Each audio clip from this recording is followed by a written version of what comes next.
Los cursos de verano de Covadonga son como una especie de momento esencial que vivimos con mucha ilusión durante todo el curso, esperando llegar y esperando poder venir, los que ya estamos muy enganchados a estos cursos de verano, donde siempre la Virgen María nos acoge y donde siempre nos ha regalado, nos hace regalos que después nos llevamos.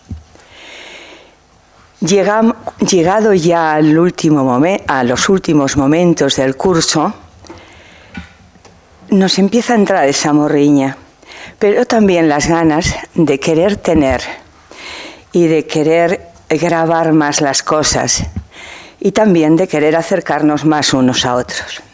Pues bien, llegados a este momento que ya asoma la despedida, hoy tengo el honor de presentar a don Román Sol Rodríguez. La presentadora que le toca no es ninguna teóloga ni nada por el estilo, con lo cual me va a tener que disculpar aquellas palabras que no sean las que debiera o las que pertenecen a la teología. Procedo a presentarle. Don Román Sol Rodríguez nos va a dar la conferencia, como todos sabéis, María, nuestra Madre, la mediación materna. Nació en Lérida, estudió Derecho en la Universidad de Navarra y Filología Hispánica en la Universidad de Barcelona. Se doctoró en Teología Dogmática y fue ordenado sacerdote. Actualmente imparte clases de Mariología y de Teología Espiritual en la Facultad de Teología de la Universidad de Navarra. Por su especial dedicación a la Mariología, pertenece a la Sociedad Mariológica Española y a la Pontificia Academia Mariológica Internacional. Don Román Sol Rodríguez tiene y es autor de diferentes artículos, entre otros publicados en las revistas especializadas Estudios Marianos y Cripta de María. Además, el año pasado publicó el libro La belleza de María, donde estudia la vía de la belleza mariana como camino de acceso a Dios.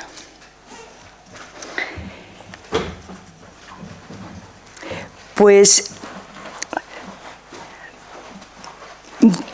Dios Padre prepara acontecimientos en cada uno de sus hijos, pensando siempre en nuestra salvación. Y nos da una madre como útero místico, donde cada célula de nuestro ser será cuidada y protegida. Cuidada y protegida como algo precioso para nuestra Madre, la Virgen María. Ella nos acompaña, como todos sabéis, nos acompaña en todo lo que acontece. A veces la vida es un río que se desborda y que nos arrolla con circunstancias muy difíciles. Ese desbordar del río gasta las aristas de las piedras que se rompen para la salvación para la que hemos sido creados.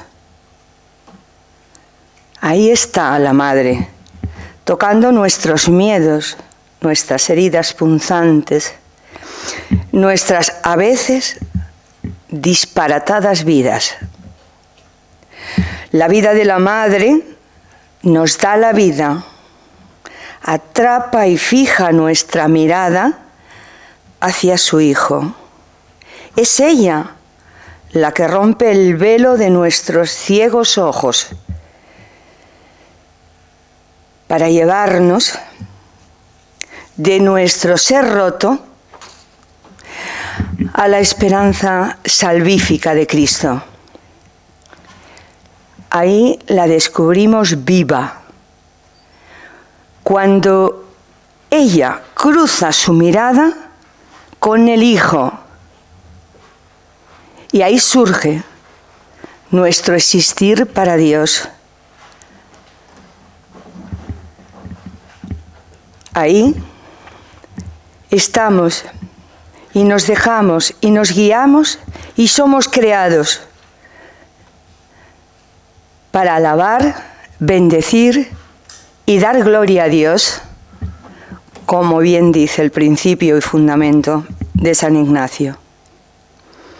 La esperanza es un realismo que parte del saber, del ser cierto. Es ciencia cierta. Sabemos que María es madre viva. Ella sabe que su Hijo nos quiere para el cielo. Ella nos trae trocitos de cielo a esta, la tierra que habitamos. No quiere que olvidemos lo más importante, nuestra salvación. Estamos aquí para salvarnos, para entrar en la vida eterna. Ad maiorem Dei gloria. Pues bien, estas eran unas palabras que quería compartir con todos los hermanos en esta mañana y que me ha permitido. Y yo le agradezco adelantarme con estas palabras. Entonces, don Román, comenzamos y pues vamos a estar hasta más o menos 45 minutos. De acuerdo. Bien, gracias. Muchas gracias por la presentación y por la invitación a participar en este curso de verano. ¿No soy yo tu madre? Con estas palabras, la Virgen María se dirigió a San Juan Diego en la colina del Tepeyac, el 12 de diciembre de 1535. El mensaje completo de ese día, que no era la primera vez que él veía a la Virgen, decía: oye y ten entendido, hijo mío, el más pequeño, que es nada lo que te asusta y aflige. No se turbe tu corazón, no temas, ¿no estoy yo aquí que soy tu madre? ¿No estás bajo mi sombra? ¿No soy yo tu salud? ¿No estás por ventura en mi regazo? Que expresiones tan tiernas, propias de una madre, le dirige la Virgen María en esta aparición a Juan Diego. En la más antigua oración a la Virgen María que conservamos, que es el Subtum Presidium, que se dirige a la Madre de Dios, tenemos un papiro egipcio encontrado cerca de una población llamada Oxirrinco y que se conserva en Manchester. Está datado en la segunda mitad del siglo III. Y en esa lo que decimos es: bajo tu amparo nos acogemos, Santa Madre de Dios. Está claro que desde los primeros siglos los cristianos nos dirigíamos a Santa María como madre, como intercesora, y ella misma, lo hemos visto en Guadalupe, se presenta como madre, que se lo dice a Juan Diego, pero nos lo dice a todos nosotros. Pues vamos a ver en diferentes momentos cómo esto tiene una fundamentación teológica. Lo primero será ver algunas figuras maternas en referencia a la Virgen María del Antiguo Testamento. La primera y más obvia, evidentemente, es Eva. El tema de la mediación de la Virgen no ha dejado de ser ocasión de reflexión en nuestra fe. Y precisamente el arranque de la devoción y de la ciencia mariana tiene una particular conexión con esta cuestión de la mediación en la aplicación de sus frutos. Y es porque ya San Justino y San Ireneo, estamos hablando del siglo II, siglo III, son los que ven a María como nueva Eva. Están haciendo mariología, porque esto ya no está en la Escritura. Sí que está Jesús como nuevo Adán en San Pablo, pero ellos ven esta asociación de María, una nueva pareja, como la hubo en el origen, como se habla en el Génesis. Y ellos ven que junto a Jesús hay también una mujer, como junto a Adán había una mujer. Una era una pareja conyugal y esta es en cambio una pareja filial. Hay una distinta orientación. Hay un paralelismo, por eso hablamos de que es una figura. Eva es una figura de María. Ambas escuchan una palabra. Eva escucha a la serpiente, María en cambio escucha al ángel, que trae un mensaje de parte de Dios. Y las consecuencias son evidentemente muy distintas. En Eva nos llega la desobediencia y la muerte, en María la obediencia y la vida. Y en cuanto a sus respectivas maternidades, Eva es madre de toda la humanidad, es la primera mujer, y es madre de hijos para el pecado y la muerte, desgraciadamente. Y la suya es una maternidad natural. En cambio, María engendra hijos para la gracia y la vida, con una maternidad espiritual. Y en cuanto a hijos, podemos decir, los más conocidos hijos de Adán y Eva fueron Caín y Abel. Y entre ellos que hay un enfrentamiento, un fratricidio. Algo parecido ocurre con los hijos de María. Jesús y nosotros, los pecadores, enfrentados. Hijos, digamos, los segundos hijos de María son los que llevan al primogénito al Calvario. Lo clavan en la cruz, hijos enfrentados, ese paralelismo. Pero quizá un paralelismo más interesante y menos desarrollado, pues la nueva Eva es más conocido, es María como la nueva Raquel. En razón de la maternidad, es lo que nos estamos fijando, porque es más clásico cuando se habla de la Inmaculada ver a María como la nueva Judith, también participando en la salvación del pueblo como Raquel, la reina Esther, quería decir, la reina Esther. ¿Quién es Raquel? Es hija de Labán y era pastora. Por ella se enamoró Jacob, tuvo que trabajar 2 veces 7 años, porque la primera vez le engañaron y le dieron por esposa a su hermana Lía. ¿Y en qué sentido podemos decir que Raquel es figura de María? Primero porque se la tenía por estéril, no concebía y rezaba a Dios. Y se entiende que Dios escuchó la oración de Raquel y concibió un hijo cuando ya parecía que no iba a tenerlos. Y se dice en el Génesis, entonces se acordó Dios de Raquel. Dios la escuchó e hizo fecundo su seno. Un embarazo milagroso. Y en cuanto esposa de Jacob, fue madre de 2 hijos, José y Benjamín. José, como imagen de Jesús, salvaría al pueblo, siendo ya gobernador en Egipto, y alimentaría con trigos a sus hermanos cuando acudieron en busca de alimento, cuando había esa hambruna.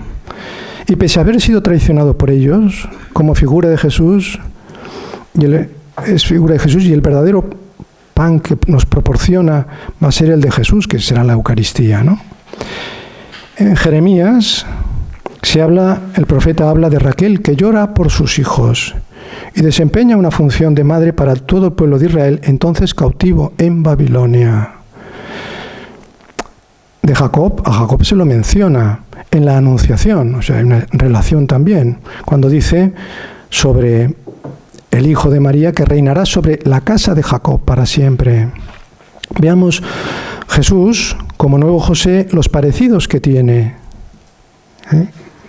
Es el hijo primogénito de la mujer amada, como ocurrirá en María, el primogénito. Es el favorito de su padre. Otra cosa muy curiosa, José fue vendido por unas monedas, como lo será Jesús, traicionado por sus hermanos, en este caso nosotros, ¿no? Y en cambio alcanza el puesto más alto y alimenta y salva a sus hermanos, como he mencionado, como figura de la Eucaristía. Y María como nueva Raquel, ¿qué parecidos podemos observar? Como mujer más amada y madre del hijo amado. Y en cuanto al segundo, es madre dolorosa del segundo hijo. Este es el parecido que tiene María con nuestro propio nacimiento, porque Benjamín, al alumbrarlo, Raquel muere. Me parece que puede tener, y lo veremos al final, una cierta semejanza con el Calvario. Y fue enterrada en el camino de Belén, Raquel, y es madre intercesora de Israel. Volvemos a escuchar a Jeremías. Esto dice el Señor: reprime la voz de tu llanto, seca las lágrimas de tus ojos, pues tendrán recompensa tus penas, volverán del país enemigo. Hablando de una redención, de una salvación para los hijos de Raquel, Nosotros lo veremos en cuanto a hijos de María. Y aquí está, porque supongo que algunas veces habréis preguntado, y a lo mejor lo habéis resuelto, ¿por qué se menciona a Raquel en la huida a Egipto? Es decir, todas las navidades oímos hablar de Raquel, ¿no? Cuando Herodes se dio cuenta de que los magos le habían engañado, se puso furioso, ¿no? Y mandó matar en Belén a todos los niños menores de 2 años. Y se cumplen unas palabras del profeta Jeremías, que dice: en Ramá se ha escuchado un grito, se oyen los llantos y lamentos, es Raquel que llora por sus hijos y no quiere que la consueles, porque ya están muertos. Parece que hay una serie de parecidos y diferencias, ¿no?, también entre la Virgen María y Raquel, presentada así. Vemos que aparece en el Evangelio, aparece en la Anunciación Jacob, y en la huida a Egipto aparece Raquel. Segundo punto sería la mediación de María en el Nuevo Testamento. Después de haber visto estas figuras de 2 madres con 2 hijos, ¿no?, en el Antiguo Testamento. La primera, evidentemente, es en la Anunciación, porque el designio del Redentor consiste en su inicio en que el Verbo se haga hombre. Y para ello, Dios tiene que pedir el consentimiento de una mujer para que sea su madre. Y esto es lo que se hace, ¿no? Conforme al plan divino, el ángel le transmite esa embajada.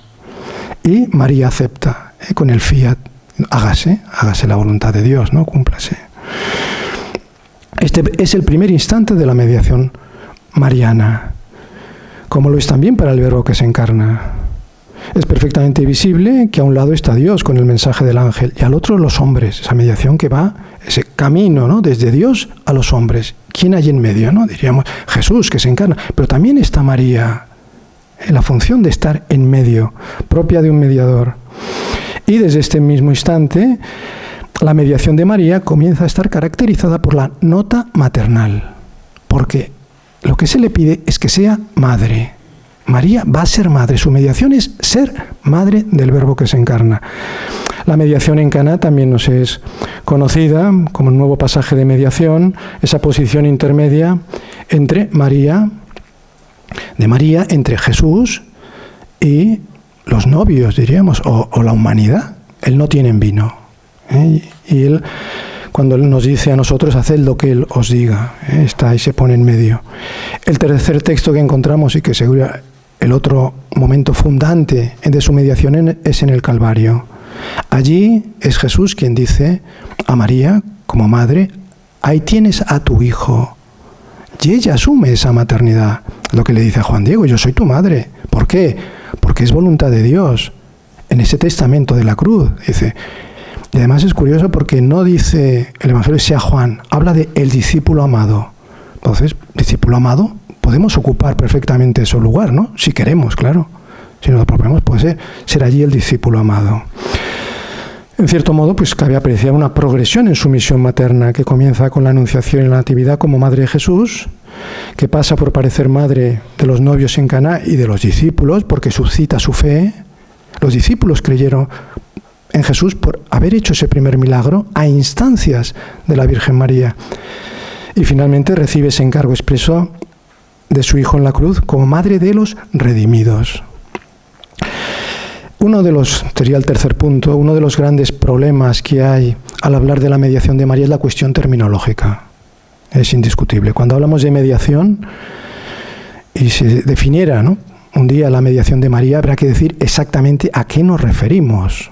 Sobre que María es mediadora. ¿Mediadora de qué exactamente? En que, pues voy a dar algunas nociones teológicas de qué se trata. Jesús es mediador ontológicamente, porque en su persona se juntan 2 naturalezas, la naturaleza divina y la naturaleza humana. Es perfecto Dios y perfecto hombre, está claro. Ontológicamente es mediador porque es Dios y es hombre, ¿no?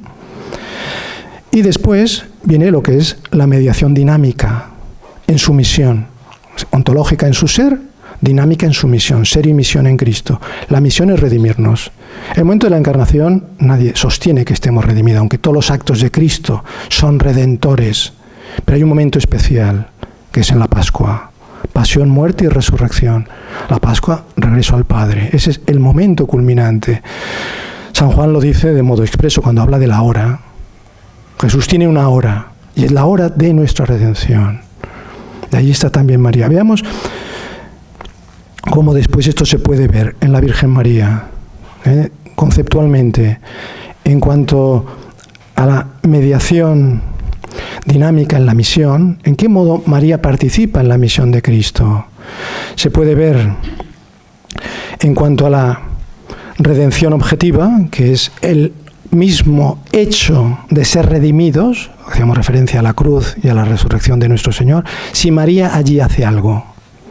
Es el tema espinoso, que no voy a, tampoco hay ningún problema por mencionar la palabra, ¿no? Tenemos diferentes posiciones sobre la corredención. Si María está aportando en ese momento, en la cruz, algo a la redención de Cristo, sería una mediación objetiva en el mismo momento que se está realizando. Esta es la más polémica, porque después hay una mediación que se llama subjetiva, que es Jesús nos ha redimido. ¿Estamos ya redimidos? En potencia sí, pero después los frutos de la redención se tienen que aplicar en cada uno. Eso ya es la redención subjetiva. Y aquí a María se le asignan dos papeles. Uno, y estos términos os sonarán supongo que bastante, es omnipotencia suplicante. María pide las gracias, pide las gracias que necesitamos. Y es un título que no plantea problemas. Y otro es medianera universal de todas las gracias. O sea, una cosa es que ella las pida y otra, cuando se distribuyen, que sea a través de ella, como canal por el que se distribuyen las gracias. ¿Veis? Son cosas distintas, muy distintas, de las que estamos hablando cuando hablamos de la mediación de la Virgen María. Eso, pues esta mediación subjetiva, en la que es más pacífico, yo creo que está aceptado por todos, que la Virgen María es esa a la que pedimos para que ella pida a Dios y nos obtenga gracias, y después la distribuye, distribuidora, ¿no? Universal de las gracias. Veamos ahora, en cuarto punto, cómo esto se ha desarrollado y cómo se ha enfocado teológicamente en algunos momentos que son especialmente relevantes. Primero hablaré de la Comisión Española de 1922. ¿Qué es esto? Pues que hubo un intento muy serio de proclamar el dogma de la mediación de la Virgen María a principios del siglo XX. Se había celebrado con gran fiesta, ¿no? La proclamación en 1854 del dogma de la Inmaculada Concepción. A principios del siglo XX, en la Iglesia Católica, el movimiento mariano era muy amplio. Y en 1904, a los 50 años de la declaración del dogma de la Inmaculada Concepción de la Virgen, que se celebró de muchas maneras, incluido un Congreso Mariano Internacional en Roma, adquirió fuerza el pedir que se proclamara el dogma de la mediación. En esas fechas, el centro de ese movimiento mediacionista radicaba en Bélgica, en el cardenal Désiré Mercier, arzobispo de Malinas, quien en 1915 promovió una petición al Papa en tal sentido, secundada en su país por obispos, clero, órdenes regulares, fieles, universidades católicas, y que se remitió a Benedicto XV, que era el Papa que había entonces. Como repercusión en España, el padre Pablo Villada inició una serie de artículos en la revista, que entonces era muy conocida, Razón y Fe, y después lo reunió en un libro, esos artículos que había publicado, titulado Por la definición dogmática de la mediación universal de la Santísima Virgen. Vemos aquí una primera piedra, ¿no?, en la teología española, encaminada a defender este título mariano. Posteriormente, el cardenal Mercier siguió insistiendo en el Vaticano y obtuvo la aprobación y concesión para la diócesis de Bélgica de la misa y oficio de María Medianera. Se podía celebrar una misa bajo esta advocación, María Medianera, de todas las gracias, que se refiere a cómo María distribuye las gracias. Las obtiene y las distribuye, que es la segunda parte que nos hemos referido antes de lo que contiene todo el misterio de la mediación, porque sobre todo cuando se habla de Cristo mediador se está pensando en Cristo redentor, en el Cristo que redime. Igualmente para España el cardenal Enrique Almaraz, arzobispo de Toledo, lo solicitó y lo obtuvo para las diócesis españolas, que también pudiéramos celebrar en España, en torno a 1920 y poco, la misa de María Medianera de todas las gracias. Posteriormente, en esta serie, ¿no?, de peticiones del cardenal Mercier, ya con Pío XI, nuevo papa, en 1922, el papa cogió con muchas ganas esta posibilidad de definición dogmática. Y también, hablando con Mercier, decidieron formar 3 comisiones para su estudio. Obviamente una comisión en Bélgica, de teólogos belgas, una comisión en Roma, y sorprendentemente la tercera comisión que iba a estudiar la definibilidad de la mediación mariana fue España, una comisión española. Él acudió a entonces, quien era un teólogo de referencia para Mercier era José María Bover, que fue el que presidió la comisión española. Y él acudió a otros 2 sacerdotes, uno de Santiago de Compostela, Ángel Amor Ruibal, y otro que entonces era sacerdote en Tarragona y que llegaría muy lejos, ¿no?, que era Isidro Gomá. Estos 3 formaron la Comisión Española para el estudio y los trabajos se los repartieron de esta manera. Amor Ruibal se ocupó del argumento teológico y de los primitivos himnos cristianos para ver si había fundamento para definir la mediación de la Virgen. Isidro Gomá, que sería después primado de España y arzobispo de Toledo, del argumento litúrgico y de la iconografía mariana. Y así le quedó a Bover un campo amplísimo de estudio que comprendía el fundamento escriturístico. Él era sobre todo, y a lo mejor os sonará más, a lo mejor como biblista, padre José María Bover, jesuita. El fundamento escriturístico, la patrística, el magisterio pontificio y los teólogos antiguos y modernos, o sea, casi todo, porque él dirigía, y los otros, el epistolario, parte del epistolario se conserva en el Archivo Diocesano de Toledo. Y tanto Amor Ruibal como Gomá decían que tenemos mucho trabajo, y cada uno seguía en su sitio, no se juntaron, las relaciones eran epistolares.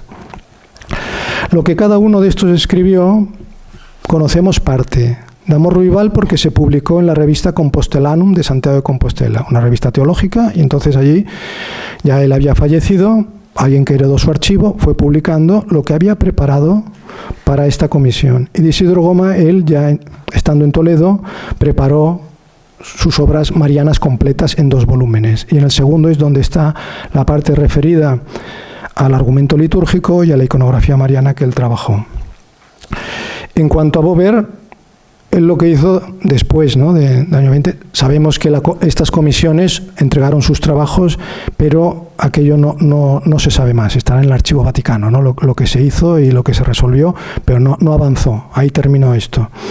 Bover se dedicó ya el resto de su vida a publicar cosas sobre la mediación de la Virgen.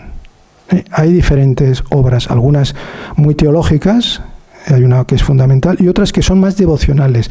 Una de estas obras que son más devocionales es Meditaciones sobre la mediación universal de la Virgen María.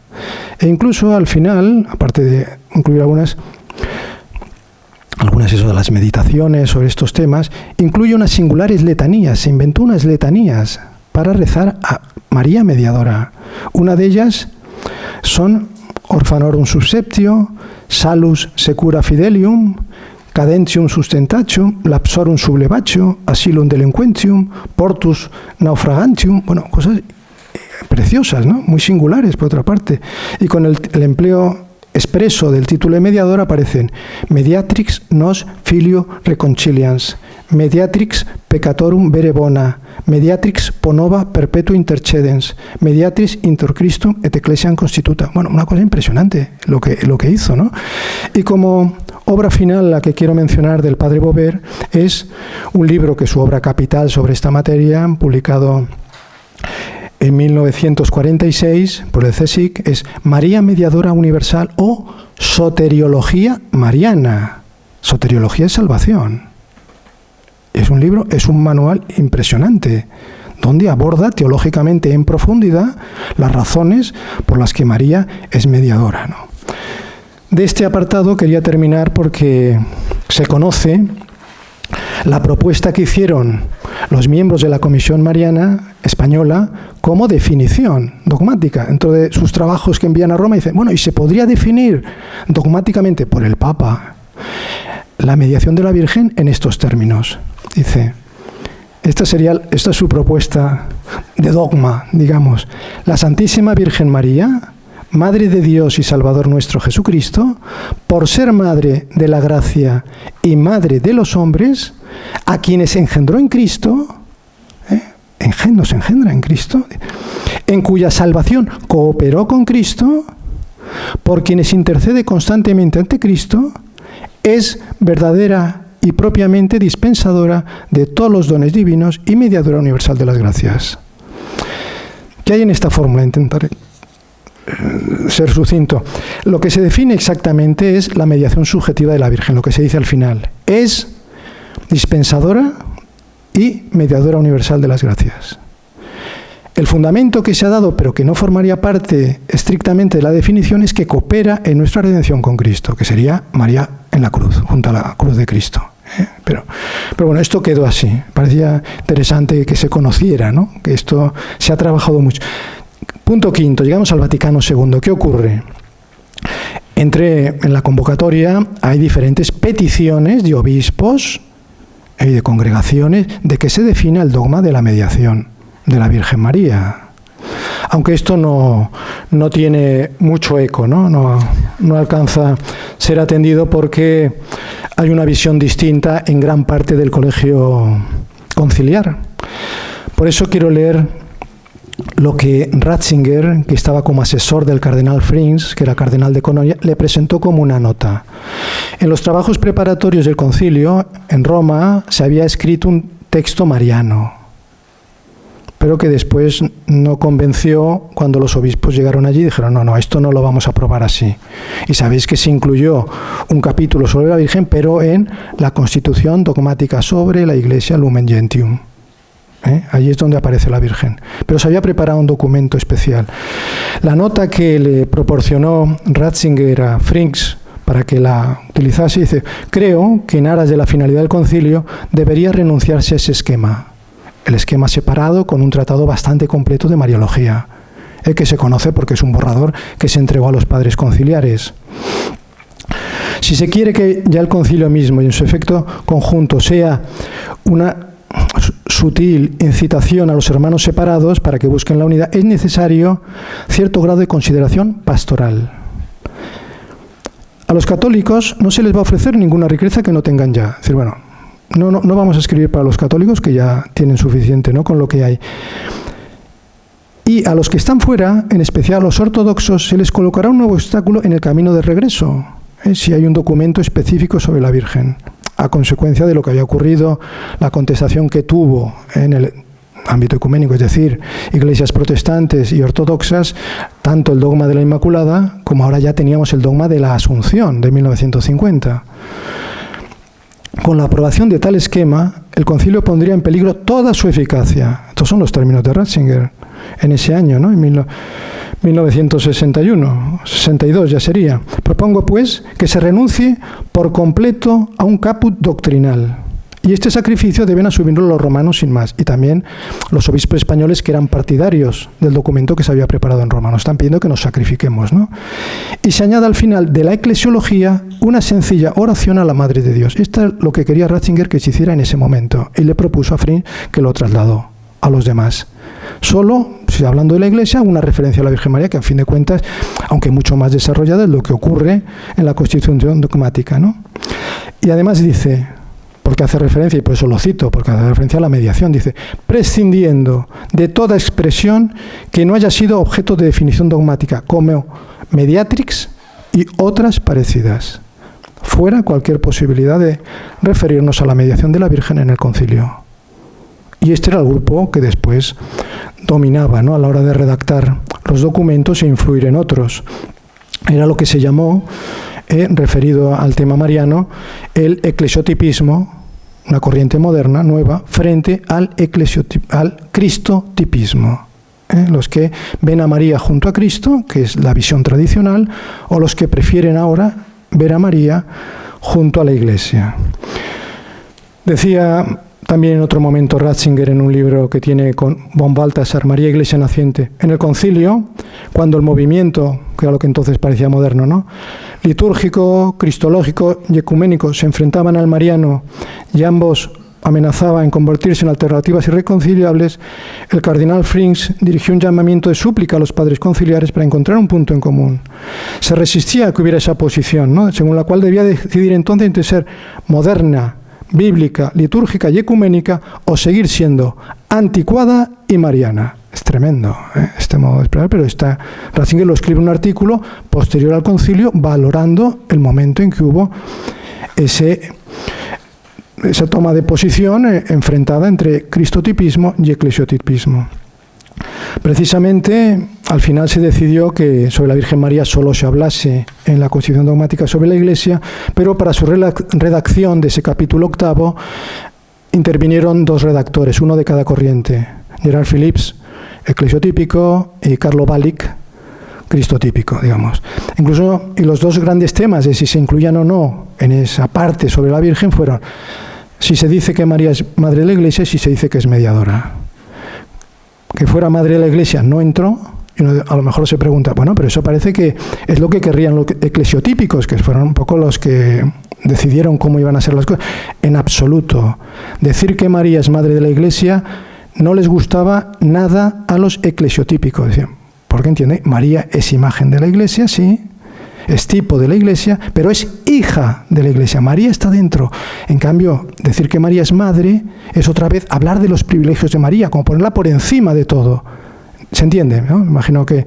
Porque si no, normalmente la gente suele confundirse en esto. Piensa, bueno, pero si madre de la Iglesia les encantaría. No, en absoluto. Es todo lo contrario. Porque la María cristotípica es la de los dogmas, la de los privilegios, todas estas cosas, mientras que los otros quieren María dentro de la Iglesia, María hermana nuestra, cosas de este tipo.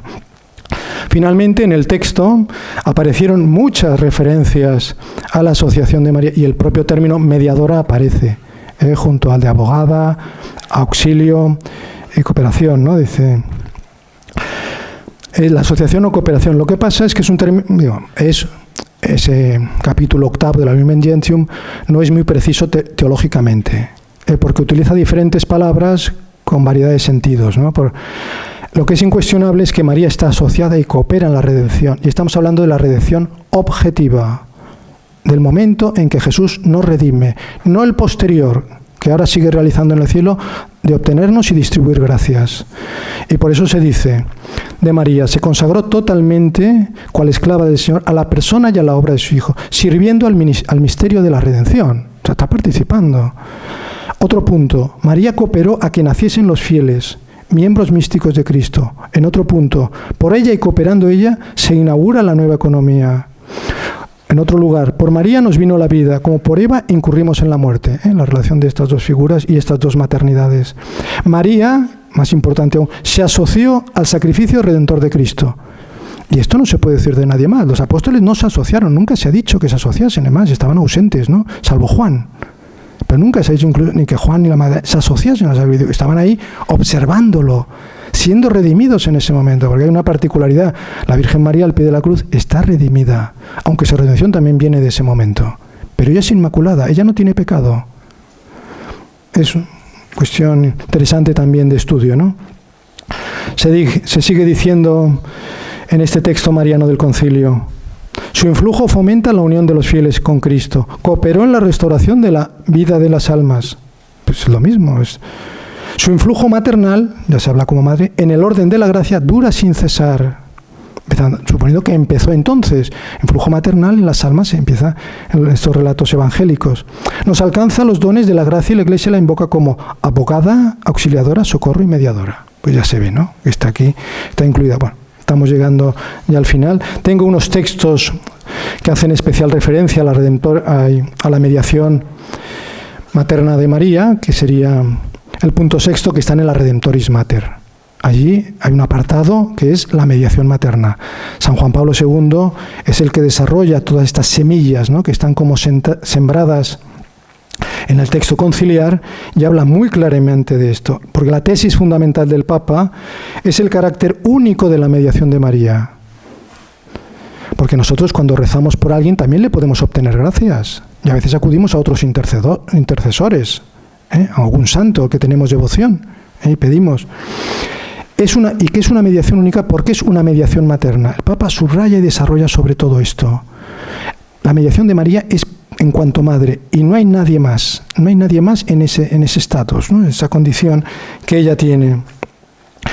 Dice, y es una cita de la Redemptoris Mater de San Juan Pablo II. La mediación de María está íntimamente unida a su maternidad y posee un carácter específicamente materno que la distingue de las demás criaturas. Es capital, y esto es una encíclica, es un gran texto magisterial, ¿no? Siendo también la suya una mediación participada. Efectivamente, lo explica muy bien, viene de Cristo, como se explica la mediación de María en la Lumen Gentium, también es subordinada, secundaria, toda viene de los méritos de Cristo y toda esa serie de cuestiones. Y se fija en el momento en que María está al pie de la cruz, el momento capital. Dice, en aquella ocasión, María en el Calvario, se ha realizado al mismo tiempo su cooperación materna en toda la misión del Salvador, mediante sus acciones y sufrimientos. Ella cooperó con materno amor, y se descubre aquí el valor real de las palabras dichas por Jesús a su madre cuando estaba en la cruz. Mujer, ahí tienes a tu hijo.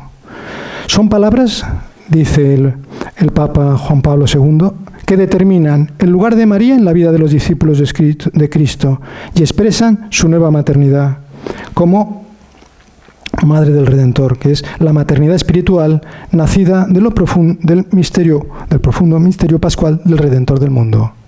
Allí se convierte en nuestra madre, junto a Cristo y cooperando en la redención que Cristo nos está obteniendo. Por eso, antiguamente se usaba ese término de corredención durante la primera mitad del siglo XX, porque nadie veía un problema. Hoy día se ve más complicado, porque cuando se habla de pueden ser autores a un mismo nivel. Si se dice que Pedro y Pablo son coautores de este libro, pues supone que lo han escrito entre los dos, no sabemos cómo, pero mitad y mitad, ¿no?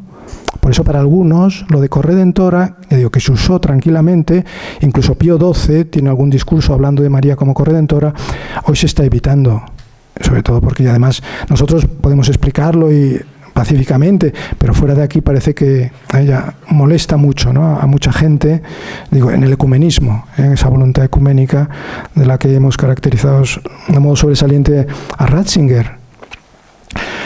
De modo similar, el Papa Juan Pablo II escribió más sobre la mediación de la Virgen María. En las catequesis, que en las audiencias generales de los miércoles durante los años 96 y 97 hizo un ciclo de catequesis mariana, tiene varias dedicadas expresamente a la Virgen. Una de ellas titulada, ni más ni menos, La Virgen María, cooperadora de la obra de la redención.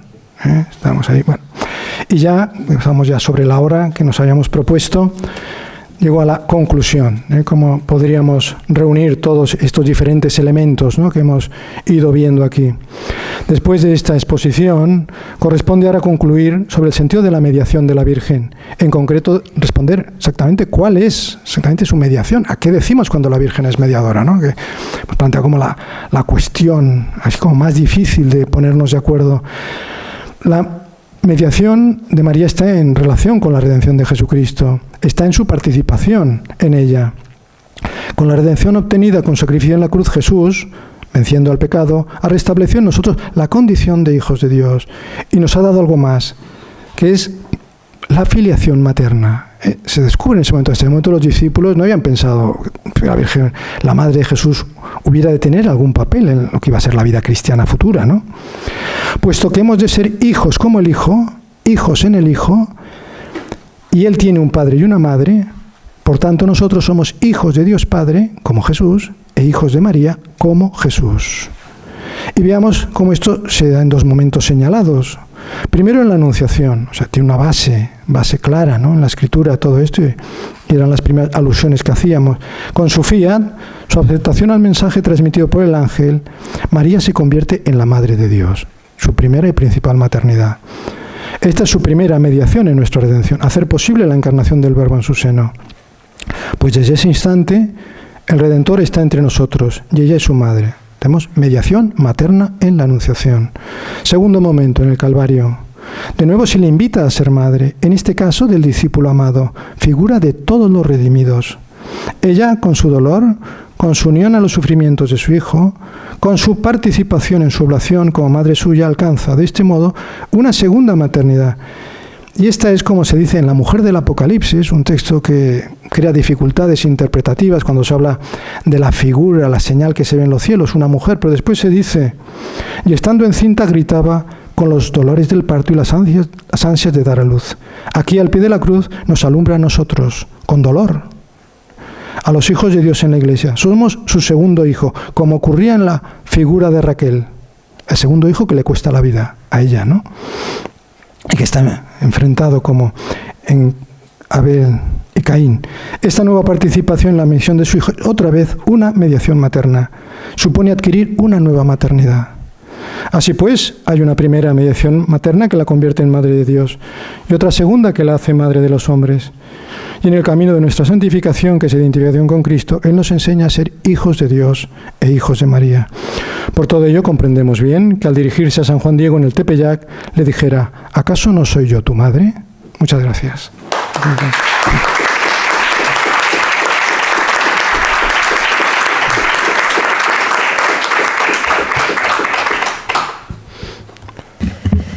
Pues muchas gracias por esta magnífica exposición que nos ayuda a acercarnos más a la Virgen María y nos clarifica. Vamos a comenzar con las preguntas. Primero ha sido el profesor Molina. Muchas gracias por su exposición, que me ha aclarado muchas ideas. Quiero confesar que los intentos de declarar a la Virgen María como mediadora universal me han inquietado mucho. En parte porque me parece que es poner de lado la figura de Jesucristo, que es Dios y hombre. Dios y hombre. Y por otra parte porque estoy en contacto con personas de otras confesiones cristianas y no creyentes. Yo sé, por ejemplo, que a los ortodoxos el dogma de la Asunción les parece un capricho de los occidentales porque dominaban en ese momento el mundo y quisieron decidir lo que había que pensar todos los cristianos que tenían que pensar.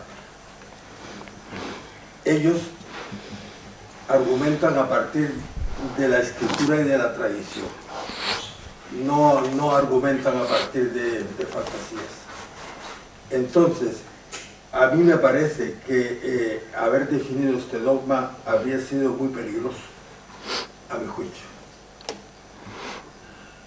Yo estoy convencidísimo de la mediación de María porque incluso las apariciones son clave en momentos álgidos para la humanidad y viene a traer un mensaje. Ella está preocupada y está siguiendo. También creo que tiene una palanca especial con Jesús, eso está claro, ¿no? Pero Jesús dijo: todo lo que pidáis al Padre en mi nombre os lo concederá. Entonces, eso no vale. O sea que a mí esta definición última que usted ha leído me tranquiliza mucho, porque es que lo otro, lo de la mediadora universal, me inquieta. Gracias. Muy bien, pues veo que ha sido una opinión, no veo que haya ninguna pregunta, porque yo creo que el sentido de lo que he dicho coincide perfectamente con lo que has expuesto, que no hay, y es más bien el sentir actual de la Iglesia, que no va en esa línea en absoluto, también por lo que sucedió con las dos anteriores, ¿no? En principio se suponía, ya que el tema de la Asunción, que es la dormición de la Virgen, eso viene de Oriente. No se esperaba que hubiera nada en ese sentido, pero también es que hay diferentes momentos, pero bueno. Vale, pero digo que no se esperaba, Sí, el padre Antonio María. No va a haber tiempo, hay que ir. El padre Antonio María, por favor. Sí. Vamos a ser más cortitos para ajustar. Una pregunta, sí. Una curiosidad sí. Para nuestros hermanos de Santiago, por lo segundo. Como vengo de Cuenca, no sé si conocen que en el momento en que hay que discernir si se incluye el Lumen Gentium a la Virgen, o sea, un documento aparte, los padres conciliares invitan a la persona del mundo que más sabe sobre el tema de incluirlo en la Lumen Gentium a que hable. Y sale don José Guerra Campos, sube al estrado, da 45 minutos de exposición demostrando que sí, que hay que unirlo a la Iglesia. Se sienta y el presentador dice: ahora la persona que más sabe sobre la otra opción de hacer un documento específico para la Virgen va a salir y va a exponer el porqué. Y vuelve a salir don José Guerra Campos y está 45 minutos con la tesis contraria. Y cuando termina dice: ustedes son los doctores estudien, recen y decidan. Y la pregunta es, ¿usted conoce algo sobre la petición de don Jaime Fuentes, obispo emérito de Minas, en este siglo al Papa con los obispos? Bueno, lo conozco porque sé porque lo conozco personalmente y me ha entregado alguna vez que hemos coincidido en congresos mariológicos internacionales sus publicaciones, pero eso yo creo que está absolutamente dejado de lado. No solo allí, hay más lugares. Aquí mismo en Getafe hay un movimiento a favor de la mediación en la diócesis de Getafe que tiene una página en internet donde se puede, un foro diocesano donde van publicando cosas, ¿no?, de artículos que se escriben a propósito de esto, ¿no? Hay gente que sigue promoviendo esa definición porque creen que vendrían muchos bienes, también porque de que hay alguna vidente que ha animado a que se haga. Y dentro del fenómeno aparicionista, bueno, pero todo eso tenías que haber hablado tú, siento. El padre. El padre Ricardo, por favor. Ricardo. Sí. Un poco a lo mejor un poco de contraste, pero sí. Yo sigo mucho la espiritualidad del apostolado de la oración. Sí. Y ahí, claro, ahora a lo mejor es un lenguaje que ya hay que matizar, pero bueno, ahí un poco la idea es todo redimido por Cristo, está llamado a ser corredentor con Cristo por la oblación, la ofrenda de su vida, por eso ¿no? digo, sí. Yo he vivido con mucha paz de... Corredentores, sí, todos somos. Yo me siento corredentor, la Virgen supongo que mucho. Por eso yo creo que el que seamos todos corredentores se acepta más pacíficamente que el decir que la Virgen es corredentora, porque parece que se le da un sentido distinto. Pero bueno, hay que estar en un universo. Sí, entiendo que sí, sí, efectivamente, eso ocurre y es así. Sí, estaba Carmelo y después, para no interrumpir, está Arsenio, por favor. Acto seguido. Preguntas cortas, porque... Voy a ser breve, felicitarle por su intervención muy documentada, cosa que valoro, sinceramente. Luego pensar, yo tengo un conocimiento muy básico sobre la prioridad y teología, pero expresar un sentimiento, es decir, yo estaría a favor.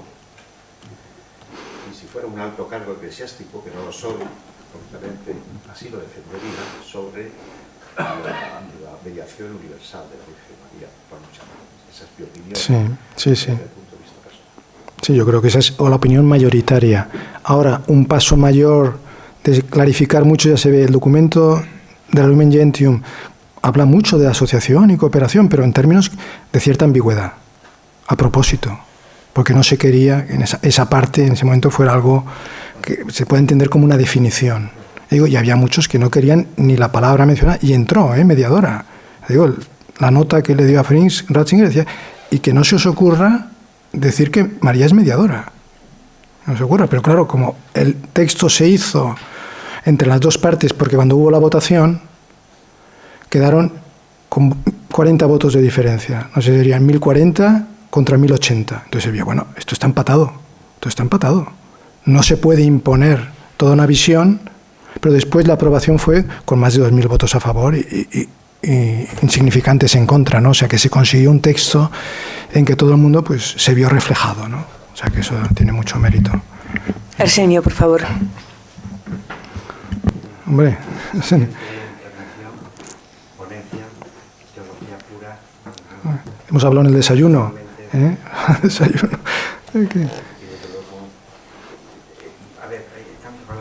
Disculpa, ¿subes un poquito la voz, por favor? Sí, brevemente. Observaciones presentadas al ponente para su consideración. Sí. Cuando se habla del paralelismo Eva-María, hay que acentuar bien que es un paralelismo analógico.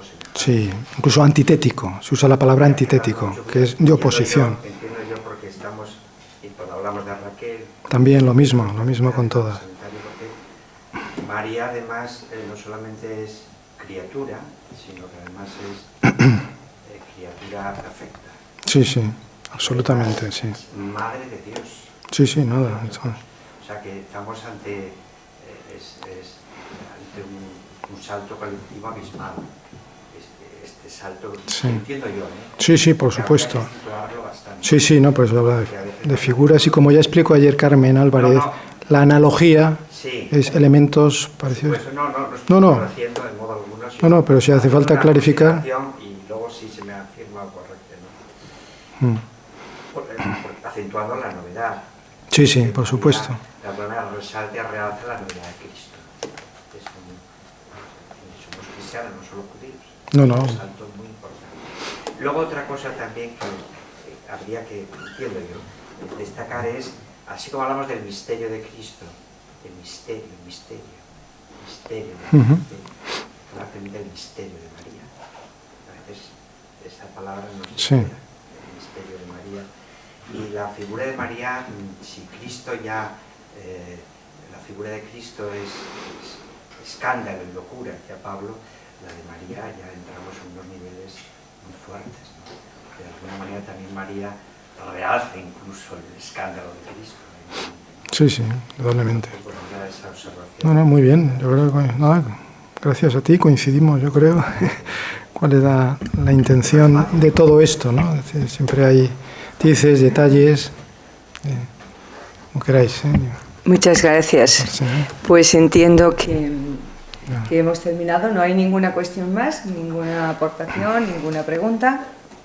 Pues muchísimas gracias. Encantado, Marisa. Muchas gracias por estar aquí.